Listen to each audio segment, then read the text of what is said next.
আজকে বানাবো ইউনিক বিখ্যাত মিষ্টি। প্রথম ধাপ চিনির শিরা তৈরি। একটা পাতিলে পরিমাণ মতো পানি নিন, তার মধ্যে চিনি দিন, একটা এলাচ ফেলে দিন, আস্তে আস্তে জাল দিয়ে গাঢ় শিরা তৈরি করুন। শিরা রেডি হলে একপাশে সরিয়ে রাখুন। দ্বিতীয় ধাপ হচ্ছে খিরসা বানানো। ফ্যানে দুধ দিন, তাতে একটু চিনি দিন, 3 টেবিল চামচ গুঁড়ো দুধ দিন, 2 টেবিল চামচ পানিতে গুলে নেওয়া কর্নফ্লাওয়ার মিশিয়ে দিন, আস্তে আস্তে নাড়তে নাড়তে ঘন খিরসা বানিয়ে নিন। খিরসা রেডি হলে একপাশে রাখুন। তৃতীয় ধাপে মিষ্টি ব্যাটার তৈরি। প্রথমে একটা বড় বাটিতে পরিমাণ মতো ঘি ও তেল নিন, তাতে বরফের টুকরো ও বরফের চাকুতি দিয়ে দিন। হাত দিয়ে বরফ আর তেল বা ঘি ভালো করে ঘষে ঘষে মেশান যতক্ষণ না সাদা বাটারের মতো হয়ে আসে।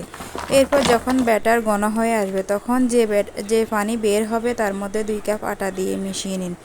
ব্যাটার বেশি ঘন হলে দুধ দিয়ে পাতলা করে নিন। ব্যাটার রেডি হলে বরফের ওপর রেখে দিন। চতুর্থ ধাপে মিষ্টি ভাজা। চুলায় ফ্যানে তেল গরম করুন। তেল গরম হলে ব্যাটার তেলে ছড়িয়ে যাবে। এরপর একটা বেলুন বা স্পেশাল টুল দিয়ে মাঝখানটা ফাঁকা করে দিন। এভাবে কয়েকবার দিয়ে মিষ্টি তৈরি করে নিন। ভাজা হয়ে গেলে বেলুন দিয়ে তেল থেকে তুলে নিন। শেষ ধাপে পরিবেশন করার পালা। গরম মিষ্টির উপর প্রথমে চিনির শিরা ঢালুন, তার উপরে দুধের খিরসা দিন, উপরে পেস্তা বাদাম কুচি আর কিশমিশ ছিটিয়ে দিন। ব্যাস রেডি হয়ে গেল মজাদার ইউনিক বিখ্যাত মিষ্টি।